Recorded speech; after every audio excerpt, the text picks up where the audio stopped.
ওই জান্নাতি ব্যক্তি যেই দিন থেকে জান্নাতে প্রবেশ করবে, আল্লাহর হাবিব সাল্লাল্লাহু আলাইহি ওয়াসাল্লাম বলেন, আল্লাহ রব্বুল আলামিনের পক্ষ থেকে এক ঘোষণাকারী ফেরেশতা তাদেরকে ঘোষণা করতে থাকবে, 4টি নিয়ামতের সুসংবাদ দিয়ে থাকবে। ফেরেশতা ডাক দিয়ে বলবে, রে বান্দা, রবের পক্ষ থেকে আজকের পর থেকে তোমার জন্য 1 নাম্বার নিয়ামত, ইন্না লাকুম আন তাসিহু ফালা তাসকামু আবাদা। এই দুনিয়ায় থাকাকালীন আমরা সব সময় চাই যেন আমরা সুস্থ থাকি, কখনোই যেন আমরা অসুস্থ না হয়ে যাই। আল্লাহর হাবিব সাল্লাল্লাহু আলাইহি ওয়াসাল্লাম বলেন, ওই জান্নাতে যাওয়ার সাথে সাথে ফেরেশতা ডেকে ডেকে বলতে থাকবে, রে বান্দা, তোমার জন্য 1 নাম্বার নিয়ামত আল্লাহ তাআলার পক্ষ থেকে দেওয়া হবে। এই জান্নাতে তুমি যতদিন থাকবা কখনোই তুমি অসুস্থ হইবা না, সব সময় তুমি সুস্থ থাকবা। সুবহানাল্লাহ। এরপর ফেরেশতারা ডেকে ডেকে বলতে থাকবে, রে বান্দা, ওই রবের পক্ষ থেকে তোমার জন্য 2 নাম্বার যেই পুরস্কারের ঘোষণা করা হবে, ওয়া ইন্না লাকুম আন তাহইউ ফালা তামুতু আবাদা। এর বান্দা, দুনিয়ায় থাকাকালীন যেদিন থেকে আমরা জন্মগ্রহণ করেছি মৃত্যুর আগ পর্যন্ত শুধু আমরা যাই কিছু করি না কেন, কিন্তু দিন শেষে আমাদের ভিতরে একটা চিন্তা সব সময় জাগে, আমরা যতদিনই পৃথিবীতে থাকি না কেন একদিন না একদিন কিন্তু আমাদের মৃত্যু আসবেই। এই মৃত্যু সম্পর্কে ইহুদি হোক, খ্রিস্টান হোক, বেঈমান হোক, কাফের হোক, সবাই কিন্তু স্বীকার করে একদিন না একদিন মৃত্যু আসবেই, আমাদেরকে মারা যাইতে হবে। কিন্তু আল্লাহর হাবিব সাল্লাল্লাহু আলাইহি ওয়াসাল্লাম বলেন, এরে জান্নাতীরা, ওই ঘোষণাকারী ফেরেশতা ঘোষণা করতে থাকবে, ওই জান্নাতবাসীকে ডেকে ডেকে বলবে, রে বান্দা, ওয়া ইন্না লাকুম আন তাহইউ ফালা তামুতু আবাদা। বান্দারে, রবের পক্ষ থেকে 2 নাম্বার যেই পুরস্কার তোমাকে দেওয়া হবে, এই জান্নাতে তুমি যতদিন থাকবা সব সময় তুমি জীবিত থাকবা, কখনোই তোমার মৃত্যু হবে না। সুবহানাল্লাহ। এরপর ফেরেশতারা ডেকে ডেকে বলতে থাকবে, রে বান্দা, এই জান্নাতের মধ্যে তুমি যতদিন বসবাস করবা রবের পক্ষ থেকে তোমার জন্য 3 নাম্বার পুরস্কার। এরে বান্দা, 3 নাম্বার পুরস্কার হলো, ওয়া ইন্না লাকুম আন তাশিব্বু ফালা তাহরামু আবাদা। বান্দারে, আমরা জন্মগ্রহণ করার পর থেকে নিয়া বাল্যকালটা যখন চলে যায়, এমনি এমনি চলে যায়, ওই বাল্যকালীন সময়ের কিন্তু আমাদের তেমন একটা মূল্যায়ন থাকে না। এরপর আস্তে আস্তে আমরা বুঝমান হয়ে যাই, যখন আমরা যৌবনে পাড়া দেই, ওই যৌবন বয়সে আমরা যা কিছু করি না কেন সারা জীবন কিন্তু এই সময়টার সবচেয়ে বেশি মূল্যায়ন করা হয়। ঠিক কিনা জোরে বলেন? ঠিক তেমনি ভাবে দুনিয়ায় থাকাকালীন যখন যৌবন চলে যায়, এরপর কিন্তু একটা মানুষ আস্তে আস্তে বৃদ্ধ হয়ে যায়, কিন্তু ওই জান্নাতে যাওয়ার সাথে সাথে রবের পক্ষ থেকে ফেরেশতারা ঘোষণা করতে থাকবে, রে বান্দা, তোমার জন্য 3 নাম্বার পুরস্কার, আজকের পর থেকে তুমি এই জান্নাতে যতদিন থাকবা কখনোই তোমার যৌবনকে আল্লাহ তাআলা ফুরায় দিবে না।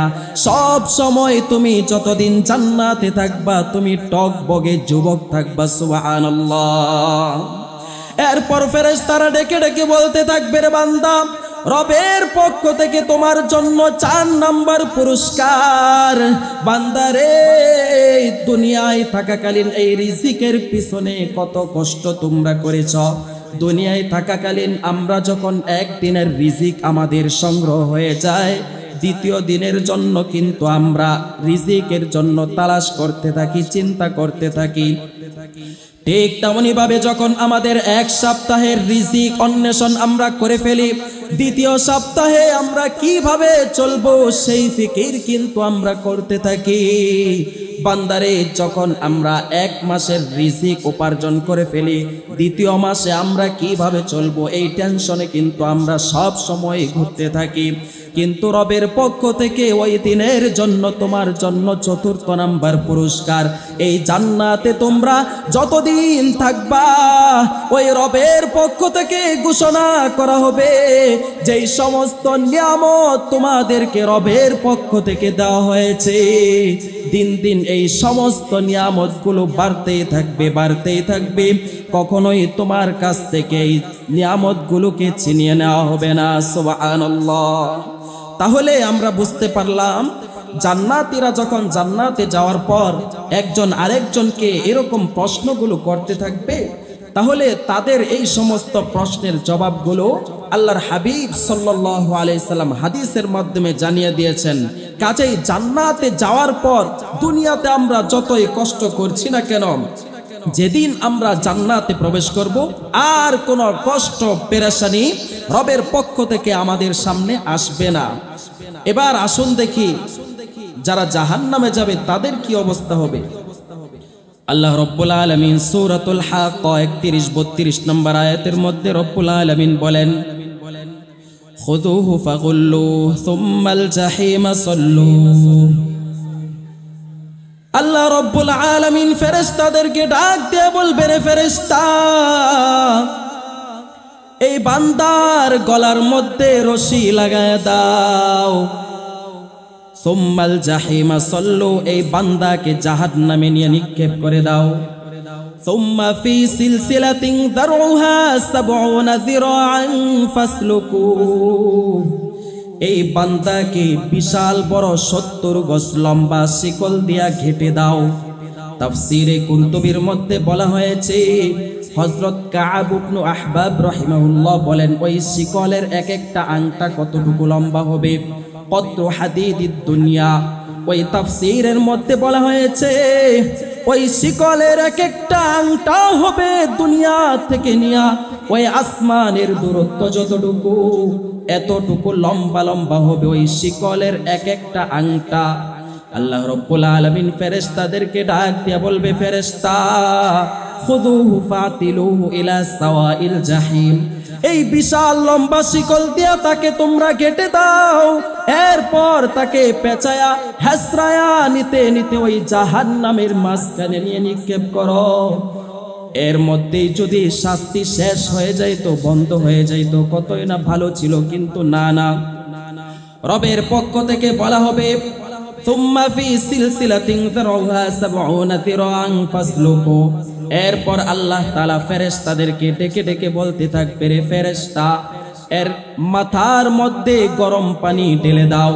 যখন গরম পানি মাথার মধ্যে রাখা হবে, মাথার মগজ গলে ওই ভিতরে যায়া, পেটের ভিতরে যায়া সমস্ত নারী বুড়িগুলো পানির মতো করে পিছনের রাস্তা দিয়ে বের হয়ে যাবে। এর মধ্যে যদি শাস্তি শেষ হয়ে যেত, কতই না ভালো ছিল। কিন্তু না, শাস্তি শেষ হবে না। এক পর্যায়ে এরকম ভাবে জাহান্নামীরা জাহান্নামে নিয়োজিত ফেরেশতাকে ডেকে ডেকে বলবে, ওয়ানাদাউ ইয়া মালিকুল ইয়াকদি আলাইনা রাব্বুক, ও মালিক ফেরেশতা, তোর রবকে একটু বলে দে আমাদের যেন মৃত্যু হয়ে যায়, আমাদের মৃত্যুটা যেন খুব তাড়াতাড়ি হয়ে যায়। কিন্তু রবের পক্ষ থেকে ওই দিন জবাব আসবে, লা ইউকদা আলাইহিম ফায়ামুতু ওয়া লা ইউখাফফাফু আনহুম মিন আযাবিহা, না, তোমাদের কখনোই মৃত্যু আসবে না। জাহান্নামে তোমরা যতদিন আছো কখনোই তোমাদের মৃত্যু হবে না রে বান্দা, বরং আল্লাহ রাব্বুল আলামিন এই মৃত্যু নামক বস্তুটাকে, প্রাণীটাকে অনেক আগেই জবাই করে দিয়েছে। কাজেই তোমরা যতদিন এই জাহান্নামের ভিতরে থাকবা কখনোই তোমাদের মৃত্যু আসবে না, বরং তোমাদের যে আযাব শুরু হয়েছে দিন দিন আযাব আরো বাড়তেই থাকবে, কখনোই তোমাদের কোনোদিন আযাব কমবে না। এবার দেখুন, চিন্তা করে দেখুন ওই জাহান্নামীদের অবস্থা কি ভয়াবহ হবে। এবার যেই কথাটুকু আপনাদের কাছে বললাম, জান্নাত প্লাস জাহান্নাম। এবার আসুন তো দেখি আমরা কে কে জান্নাতে যেতে রাজি আছি, হাত ওঠাই। জান্নাতে যদি আমরা যাইতে চাই তাহলে দুইটা কাজ করতে হবে। এক নাম্বার হলো রবের সন্তুষ্টি, এক নাম্বার রবের সন্তুষ্টি, দুই নাম্বার আল্লাহর হাবিব সাল্লাল্লাহু আলাইহি সাল্লামের সুপারিশ আমাদের অবশ্যই লাগবে জান্নাতে যাওয়ার জন্য। তাহলে রবের সন্তুষ্টি এটা একেবারে সহজ। আল্লাহ তাআলা আমাদেরকে যেইভাবে তার হুকুম আহকাম মেনে চলার জন্য বলেছেন, আমরা যদি এইভাবে চলতে পারি তাহলে অবশ্যই আমরা জান্নাতবাসী হয়ে যাব। তাহলে আপনাদের সামনে আমি যে আয়াতটা তেলাওয়াত করেছি ওই আয়াতের অর্থ সারমর্ম বলেই আমার আলোচনা শেষ করে ফেলবো। এবার আসুন দেখি আল্লাহ তাআলা আমাদেরকে কি আদেশ করেছেন। আল্লাহ রাব্বুল আলামিন কোরআনে কারীমের মধ্যে বলেছেন, ফাআম্মাল ইনসানু ইযা মাবতালাহু রাব্বুহু ফাআকরামাহু ওয়া নাআমা। আমি আল্লাহ রাব্বুল আলামিন মানুষদেরকে যেই সমস্ত নিয়ামত দিয়েছি, মানুষদেরকে আল্লাহ রাব্বুল আলামিন যেই সমস্ত নাজ নিয়ামত দিয়েছেন, সম্মান দিয়েছেন, টাকা পয়সার মালিক বানিয়েছেন, এই সব কিছু কিন্তু রবের পক্ষ থেকে একটা পরীক্ষা মাত্র। কিন্তু ওই বান্দারা তারা মানুষদের কাছে কেমন যেন বলে বলে বেড়ায়, ফায়াকুলু রাব্বি আকরামান। আল্লাহ রাব্বুল আলামিন আমাদেরকে সম্মান দান করেছে, অথচ সে নামাজও পড়ে না, রোজাও রাখে না। আল্লাহ রাব্বুল আলামিন একজন বান্দাকে সম্মান দান করেছে, একজন বান্দাকে আল্লাহ রাব্বুল আলামিন টাকা পয়সা ধন দৌলতের মালিক বানাইছে। আল্লাহ রাব্বুল আলামিন একজন বান্দাকে সম্মান নিয়ামত দান করেছে। এই সব কিছু আল্লাহ তাআলা পরীক্ষার জন্য দিয়েছেন। কিন্তু ওই বান্দা নামাজ পড়ে না, রোজাও রাখে না, সে মনে মনে ভাবে ফায়াকুলু রাব্বি আকরামান, আল্লাহ রাব্বুল আলামিন আমাকে সম্মান করেছে। আল্লাহ তাআলা বোঝাতে চাচ্ছে, বান্দা তোমাকে আমি এত বিশাল নাজ নিয়ামত, এত বড়লোক বানাইলাম, ধন সম্পদের মালিক বানাইলাম, এই সব কিছু আমি আল্লাহ তাআলা পরীক্ষা করার জন্য দিয়েছি। কিন্তু তুমি পরীক্ষা না মনে করে অথচ তুমি নামাজ পড়ো না, রোজা রাখো না, তুমি মানুষের কাছে বলে বলে বেড়াও আল্লাহ তাআলা আমাকে সম্মানিত করেছেন বিদায়ী আমাকে বড়লোক বানাইছে। এখন আমাদের একটা বিষয় যদি আমরা শুনি তাহলে আমাদের কাছে স্পষ্ট হয়ে যাবে। আমরা কেমন যেন এই বিষয়টা ভাবি যে যাকে আল্লাহ তাআলা অভাব অনটন দান করে, যাকে আল্লাহ তাআলা অসুস্থতার নিয়ামতে ভোগায়, যাকে আল্লাহ তাআলা বিপদ ইত্যাদি এই সব কিছু দান করে, তাকেই মনে হয় আল্লাহ তাআলা এরকম ভাবে অসম্মানিত করে, বিপদগামী করে। কিন্তু আসলে না, তাকে আল্লাহ তাআলা পরীক্ষা করার জন্য এই সব কিছু দিয়ে থাকে, অভাব অনটন।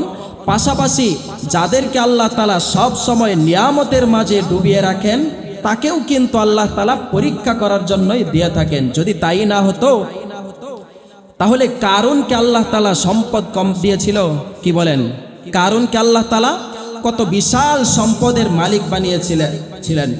কিন্তু কারুন, হযরত মূসা আলাইহিস সালাতু ওয়াস সালাম যখন কারুনের কাছে যায় যাকাত চাইলেন, তখন কারুন মূসা আলাইহিস সালাতু ওয়াস সালামের বিরুদ্ধাচরণ করলো। একজন খারাপ নারীকে সে ভাড়া করলো টাকা দিয়া, আর তাকে শিখায় দেওয়া হইলো যে তুমি লোক সমাজের মাঝে যায় যায় বলবা যে মূসা নবী আমার সাথে অপকর্ম করেছে, জিনা লিপ্ত হয়েছে, নাউজুবিল্লাহ বলেন। এরপর আল্লাহ রাব্বুল আলামিন যখন কারুন এই ষড়যন্ত্র করলো মূসা আলাইহিস সালাতু ওয়াস সালামের সাথে, সাথে সাথে আল্লাহ রাব্বুল আলামিনের পক্ষ থেকে এমন গজব ওই কারুনকে দেওয়া হয়েছে, যার ফলে কারুনের সমস্ত সম্পদ সব কিছু সহ কিন্তু ওই জমিনের ভিতরে ডাবতে শুরু করছে। এখন পর্যন্ত ডাবতাছে। তাফসিরের মধ্যে বলা হয়েছে কিয়ামত পর্যন্ত ডাবতে থাকবে। কিন্তু কারুনের আশেপাশের যারা ছিল, বন্ধু বান্ধব, ক্লাসমেট, যারা একসাথে চলাফেরা করত, যখন আল্লাহ রাব্বুল আলামিন ওই কারুনকে এত বিশাল সম্পদের মালিক বানিয়েছিলেন, কারুনের এই সব কিছু দেখার সাথে সাথে তারা মনে মনে ভেবেছিল আল্লাহ তাআলা মনে হয় আমাদেরকে ভালোবাসেন না, ওই কারুনকে ভালোবাসে বিদায় আল্লাহ তাআলা এত সম্পদের মালিক বানাইছে। কিন্তু যখন আল্লাহ তাআলার গজব দিয়া এই কারুনের সব কিছু ডাকতে শুরু করেছে, ওই কারুনের বন্ধু বান্ধব তারা তখন বুঝতে পেরেছিল না না, আল্লাহ রব্বুল আলামিন আমাদেরকে সম্পদ না দিয়াই সবচেয়ে বেশি ভালোবাসেন। আজকে যদি আমাদেরকে এত বিশাল সম্পদের মালিক আল্লাহ রব্বুল আলামিন বানাইতেন, তাহলে হয়তোবা আমরাও আল্লাহ তাআলার সাথে কোন একটা বেয়াদবির কারণে আমরাও নাফরমানি হয়ে যাইতাম। এই জন্য সবকিছু আল্লাহ তাআলার পক্ষ থেকে পরীক্ষা। কষ্টের জীবন এটাও পরীক্ষা, আবার আরামের জীবন, আয়েশের জীবন এটাও রবের পক্ষ থেকে পরীক্ষা।